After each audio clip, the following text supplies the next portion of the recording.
Welcome to the Immortal Pillars DLC for Age of Mythology Retold. I'm FitzBro and I've got a little bit of early access to this DLC, so I'm going to be bringing you all kinds of goodies over the next few days. So make sure you subscribe to the channel so you don't miss it.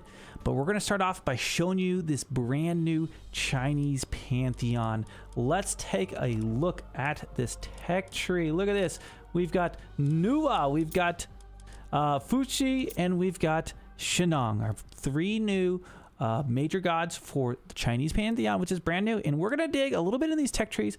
But first, I want to give you a little bird's eye view of the Chinese. And there's no better way than going through the Learn tab and checking out their little guide they've got for the Chinese. So let's check it out. When playing the Chinese.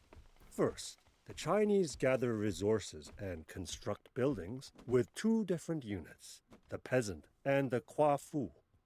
Peasants are less expensive, but also less efficient than Kuafus. Kuafu are powerful giants that gather wood and gold much faster than the peasants, construct buildings exceptionally quickly, and can hold their own in combat. Meow. Second, the Chinese gain favor from favored land. The larger your base expands, the more favored land it will cover. Each Chinese major god derives powerful, unique bonuses from their favored land. Finally, the Chinese will deploy three types of heroes: pioneers, sages, and demigods. Pioneers are excellent scouts. Sages are stronger against myth units, can heal allies, and charm enemies into temporarily fighting for you. Demigods are exceptional fighters, unique to the major gods, and can unleash deadly special abilities in combat.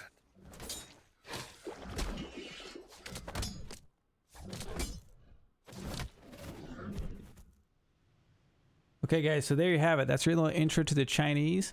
I think the biggest thing you want to remember from that is how do you get favor with these guys? And you're going to get it from your land. As you build your empire, you're going to be having this aura around your buildings. And then what it's going to do is provide you with a little bit of a favor trickle. So you have favored lands, and that gives you a favored trickle. Now, when we go into this tech tree, you'll actually see for the different gods, they have different bonuses on their favored land. So let's just look at that at first. So if we start over here with Fuxi, on favored land for Fuxi, you get buildings research 300% faster. That's pretty big for technology. And military camp / machine workshops additions cost minus 50%. So discount there on those additions there. So you can actually upgrade these workshops to have towers or to produce faster. So that's pretty cool. Now, if we look at Nuwa on favored land, foundations automatically construct. So you can set house, whatever, and it's going to build on its own. Pretty cool ability on itself. I've wanted to test it by drawing some walls and stuff. Speaking of auto walls, this god power puts a wall presumably around your town center for fast H3 or fast mythic. Pretty nuts. And then we look at Shennong. On favored land, myth units recover 5 hit points a second, which is great for going raid for the myth units, come back and heal. So that's favored land. That's getting your favor, which is, always the start for what makes these different pantheons unique. Now let's check out some of the other starting god powers and what they have for some of their minor gods. So if you look at Fuxi, it's going to be the humans, focus on human soldiers and heroes. And God blessing is yin and yang. Now, what is yin and yang? This is a crazy thing. Check this out. Yin and yang, Fuxi grants alternating bonuses which swap every 4 minutes. What? You gotta sit there and play with the timer. Pretty crazy. Alternating bonuses. You have peasants and Kuafus gather 10% faster. Now, the Kuafu, remember, is that other type of villager you have. Your peasants, by the way, 40 food. Kuafu is going to cost some gold and favor and a little bit of food. Human soldiers and siege weapons, 10% damage during Yang. So it's going to flip around, whether like eco boom, attack, back into eco mode. I don't know. Pretty nuts. You've got your research for your on-favored land, for your military camp and machine workshop, and that discount. And you gain access to Neza in the classical age, an additional legendary hero that gets stronger each age. So you get an extra hero. That's going to be Fuxi, god of culture, heaven, and civilization. We also have the Peach Blossom Spring. Target a location to create the Peach Blossom Spring, whose resource stockpile grows over time. So that's going to be your god power you're going to start out with. And then you can go grab resources, either go for early hit or take it later on as its stockpile grows up, but it stops once a villager gathers from it. And then you have technology, celestial weapons. Gives your Fuxi grants heroes celestial weapons, causing them to inflict extra divine damage, and causes heroes to train faster. So some nice upgrades for your heroes. Now, looking at the minor gods available, you've got, I apologize, I'm going to butcher these pronunciations, Zhunu, and then you also have Chiyu. Now, if you go for the first one, you've got this Vanish god power, which makes your units invisible. I've got to test this out. Like, can you hide from a unit that's attacking you and disappear, or is it just for kind of a sneak attack? I don't know. It could be either. And you got the Chillin. Myth unit heals nearby units and good against human soldiers and other myth units. Divine Books shares her divine books, whose knowledge makes your training yards cheaper and train units faster. And then reincarnates your fallen troops. This is like Shades on steroids, spawning a new human soldier each time a number of them die. So every 5 dead human soldiers, you get a free one back. But it's not a shade. It's a real soldier coming back to get you. And then the Blessing urges your Chillins to restore peace, increasing their healing range and efficiency. That's their first option. Look at the second one. Lightning weapons. Target a location to conduct lightning into the weapons of all your human soldiers and ships, granting their attacks a chance to stun enemies. So it seems like if you really want to play a little more aggressively, this could be a good option for you. Fast myth unit can teleport towards enemy myth units. I've tried this guy out. He's really speedy. Great unit for raiding enemy villagers. Increases the attack range of the halberds and causes their attack to slow enemy cav even more. Spoils of War drives you to pillage resources when you destroy enemy buildings. What's that sound like, Age of Empires fans? Son of Long increases Yazi hit points and make their flash strikes even more deadly. That's those guys. And then increases their hit points, allows them to regain hit points in damage as they damage enemy units. So, I don't know. This myth unit is pretty good. Has some pretty damn good upgrades. I like it a lot. It'll be interesting to play around with this. At least that's the more enticing option to me here early on. Looking at H3, you've got Gomang, God of Spring, focus on cav and wood gathering. So you got forest protection. Target a friendly building to protect the surrounding area with his wood power, which roots enemies and heals allied units.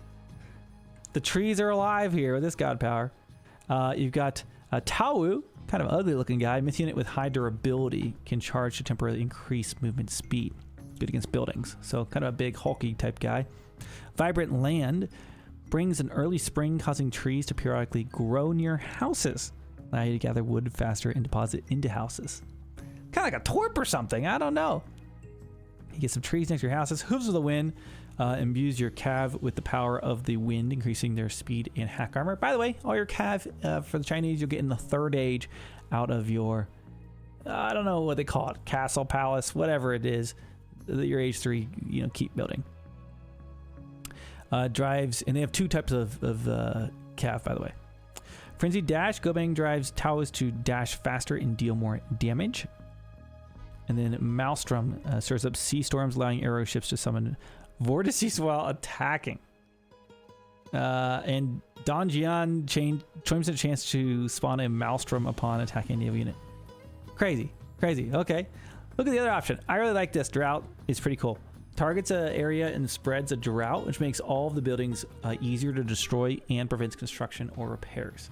So this really synergizes with attack, maybe using your age 4 god power, whether it's some kind of fire or maybe the Great Flood we all know about. You've got Tauti. Myth units gain strength as it devours human soldiers with a special ability. So this kind of ugly looking strong myth unit there. Scorching Feathers. Anubis scorches the arrows, bolts, and javelins of your ranged soldiers, allowing them to melt away enemy armor. You've got rock solid. And I apologize. Some of this is hidden behind my overlay here. Maybe I can fix this here. And we got see if I can get Twitch chat this. I thought I had it hooked up. Maybe I don't remember which one it is. That's not gonna be it. Oh well. I thought it was this right here. AoM chat. Ah, there you go. See, look at that. Ready to go. Reduction while you wait. Where were we? We were there. Rock solid. Increases their armor while staying still. So a nice upgrade there. Bottom of the stomach. Increases Tochi's appetite, allowing them to use their special attack more. Then we've got a water one. Water upgrade. When sunk, they'll detonate, damaging units. Explosive sand. Okay, pretty cool. Okay, last but not least, we got H4. You've got Gong Gong. That's a fun one. Look at that guy. And the Great Flood. This was the most overpowered thing ever in Age of Mythology Extended Edition. So we'll have to see how it behaves in Retold. But it's a giant-ass flood that wipes everything out in its way, as you might imagine. Maybe use that while using the drought. Bring water back to them. And then you've got the Qinglong, which is a really cool dragon myth unit. Blast of water. Kind of like a Gyarados or something. I don't know. It's awesome. And Shaker of Heaven. Gong Gong shares godly powers with your heroes. Increase their hit points and damage against myth units. Tempestuous Storm. Grants your heroes his sense of timing. Greatly reduces their ability, cooldowns, and costs. And then we have Rising Tide. Grants your Qinglongs the force of the tides, allowing them to attack faster as they gain combat experience. What? They get veterancy? Crazy. Okay, and then our last option here. You got Hongdi. You get a dragon. Pretty cool. Step aside, Nidog. Legendary dragon. Rain and lightning dragon of China. The Hundun myth unit. Faceless being that can temporarily banish and terrify enemy units. It's a pretty ugly looking myth unit, I must say. Looks like kind of like a weird egg with wings.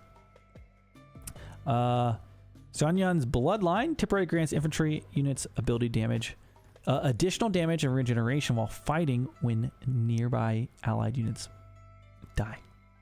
So when your allied units are dying, they get additional damage. Okay. Late game could be good. Lizu's Silk gifts you his wife's divine silk. Oh boy. Improving all humans units hit points and hack armor. It's nice, very upgrade bonus here.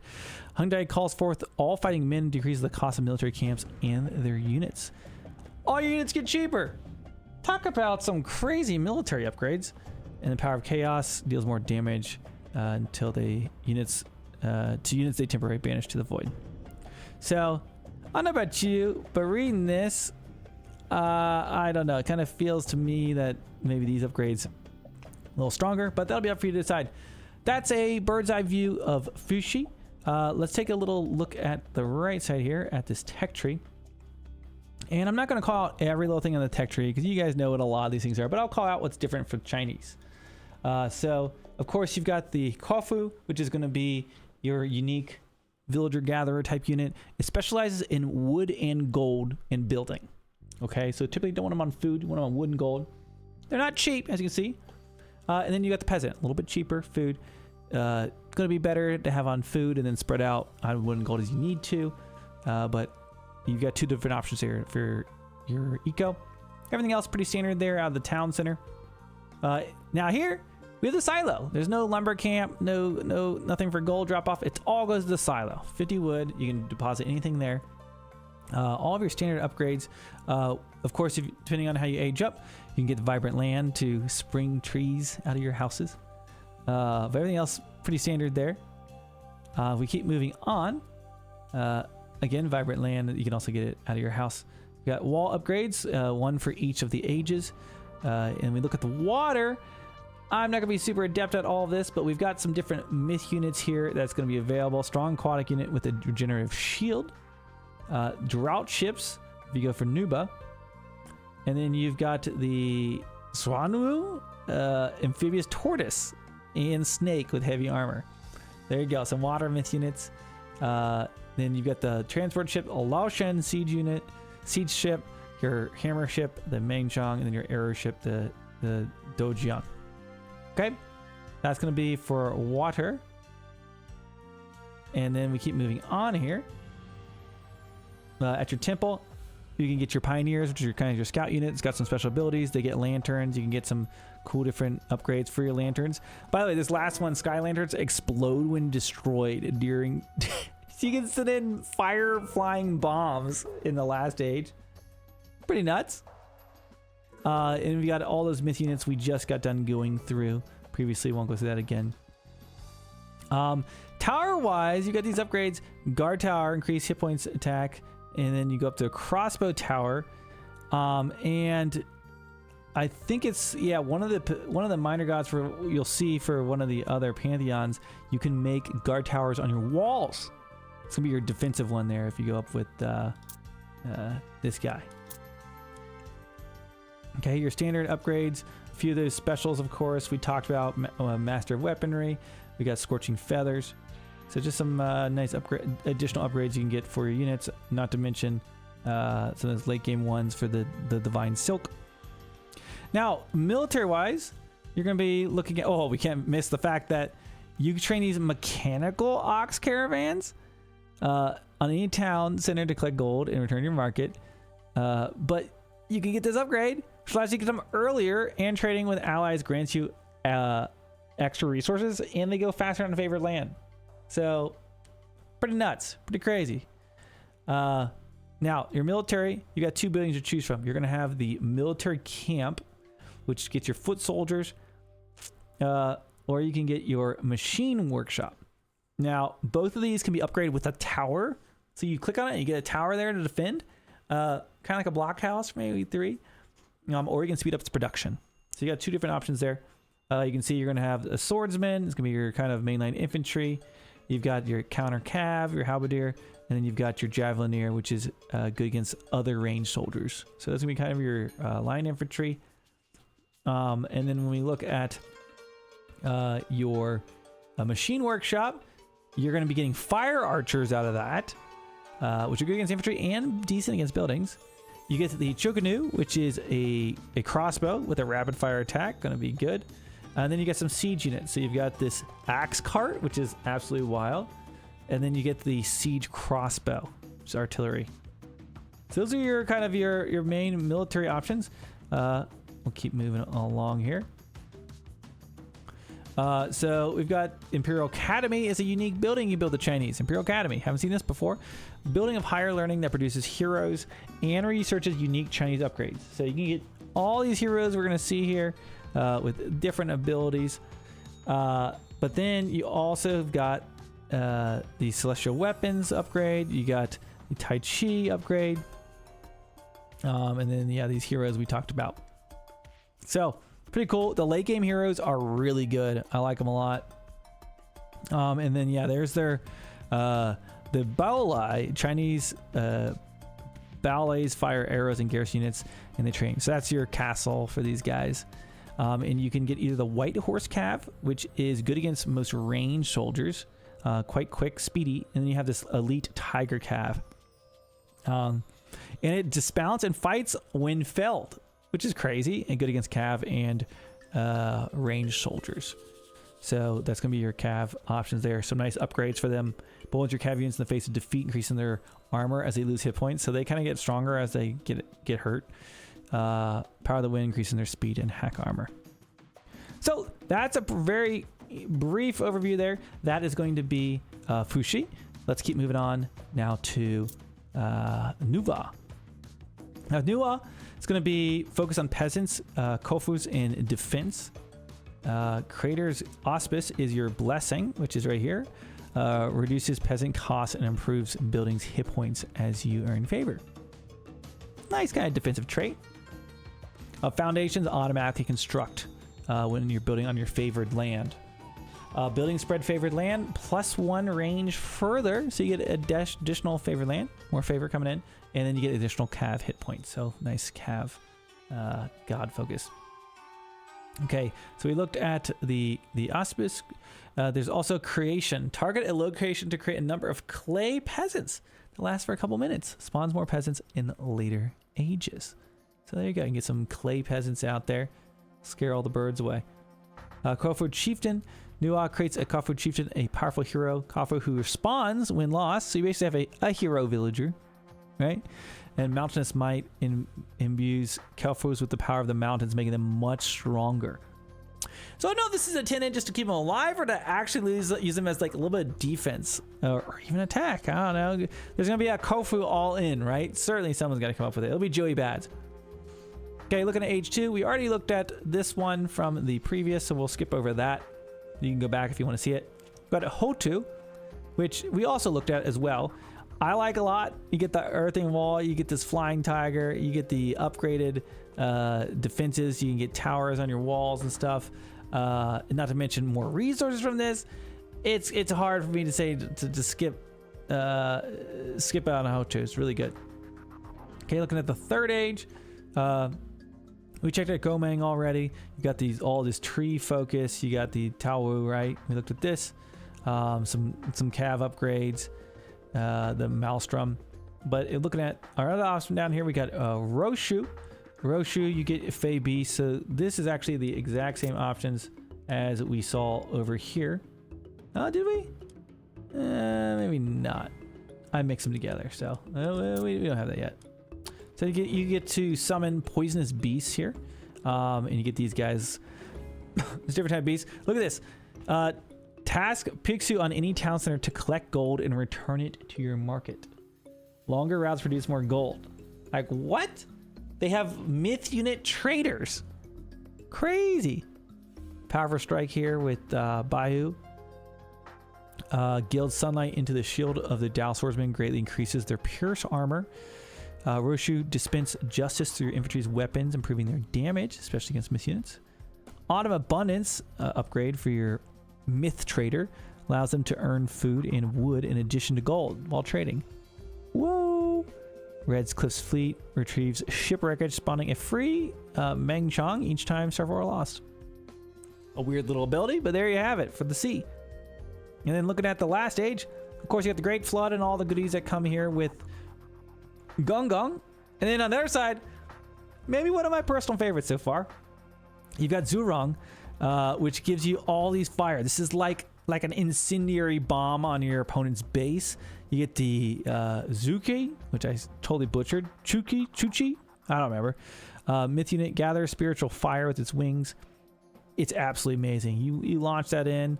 You get Flaming Blood, some upgrades for them. Slash and burn reduce the cost of farms by 80%. Just go straight to age 4, build your farms 80% off. Song of Midsummer. Protect your myth units, increase their hit points, allow them to regenerate when landed.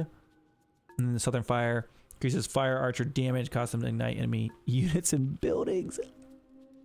You see why it's one of my favorites. I mean, you either got all the water or all the fire. You gotta pick your poison. Let me know which one you think you're gonna pick. Now, let's take a look at maybe what's unique in this tech tree. I think it's pretty much everything we just covered. You do have this upgrade for your Kofus that the other minor gods don't have. And I don't know there's really much else that's going to be different over here. Of course, your yeah, that's basically gonna be it. I think the hero lineup might be a little bit different, but I'd have to really get into it to see. But yeah, that's pretty much it here for Nuwa. And last but not least, Shennong. This is the one I tried first, and I think could be maybe the best one. Because just listen to these abilities. Farming, myth units, and healing. Gift of Beasts is your blessing. Shennong will summon a myth unit from the next age at your temple for free as you're in favor. So you know Loki fights and then eventually gets a myth unit. You can sit in your base just generating favor, and boom, you get a myth unit from the next age. In fact, you can get your first myth unit before you hit age 2. Pretty nuts. Free myth units. Prosperous Seeds makes 2 farms, sow the seeds of prosperity. They will produce faster, heal nearby villagers, and make friendly units on them invisible. Right at the beginning of the game, slap down 2 farms and use this. You build your farms like instantly. You've got this big buff on them, and then you're going to get all of your food upgrades for free. Look at this. You get them as soon as you hit the next age. Boom, you've got the farming upgrades. pretty huge. We talk about favored land. Myth units recover 5 hit points a second on favored land. That's just the land around your buildings where you're getting favor, right? And you get farms as early as the Archaic Age. Like I said, open the game, drop down farms. Take that, raw. Let's look at these other options here. You've got some text from the first age. Herbal Medicine teaches sages to heal faster and restore hit points of multiple units at once. And the Peach of Immortality ripens a peach, which grants heroes and myth units more hit points. Okay, so those are gonna be your upgrades there. Looking at age 2, we have the Ho2, which I've already. This is crazy. You get this earth wall, it'll build a wall all around your town center. In every wall segment is a gate. You can go in and out really easily. You get this nice defensive farming bonuses, a nice wall. Age 3, age 4 is going to be on the way. Easy. Okay. Abundance makes your resource income is awesome. Advanced defenses, good defenses, free myth units from the next age. Going to be easy to go for a fast heroic. Here you got Chiyu, which is good for offensive capabilities, lightning weapons. You get the Yasi, which can teleport. We've talked about this a little bit. Good rating unit. You can also return, heal up. Really nice options there. But I think you're going to age 3. That might be the one you want. Looking at age 3, you've got Roshu, which of course has those Fey Beasts. We've already talked about that myth unit trader, all of that jazz. And then we've got Nuwa. You turn things into a desert, and then the next age, you light them on fire. That's what I think is the 1-2 punch here for these guys. You got this ugly myth unit, the Tauti. You get stronger as it devours human units. We've already went through all of the Zurong's bonuses with all the fire and awesome stuff that he has. And then lastly, you got a Hongdai, and of course you get the dragon. We've already gone through these and some of the upgrades that are available there, especially those cheaper units. And with that, let's see, any new techs? Of course, there's some of these, depending on what you get, slash and burn. Your farm's gonna be 80% cheaper if you get that. Really nice to have. You got some free walls now outside of your base, etc. You get all your standard upgrades you would really expect for the most part.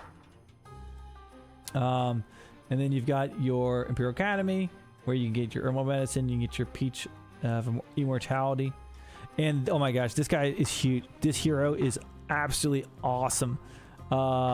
He can summon a celestial power to inflict a large attack area. I'm sorry. Yeah, harness celestial powers to inflict a large area attack against everything. That's the type of call-in I like to see. And yeah, that's pretty much it, guys. Man, whew, we made it. That's a lot to talk through and a lot to digest, but feel free to go back, pause, read through any things. If you have any questions about something specific while I've got access, I'm happy to answer you in the comments. And yeah, I hope you guys are excited to check out the Immortal Pillars coming out on March the 4th, I believe. Just in a few days, you guys get your hands on this. And I'll be making some guides for each one of these minor gods. So make sure you check out the channel. Make sure you're subscribed. Leave me a comment below if you like this and made it to the end. And thank you so much for watching. And I will see you in the next one.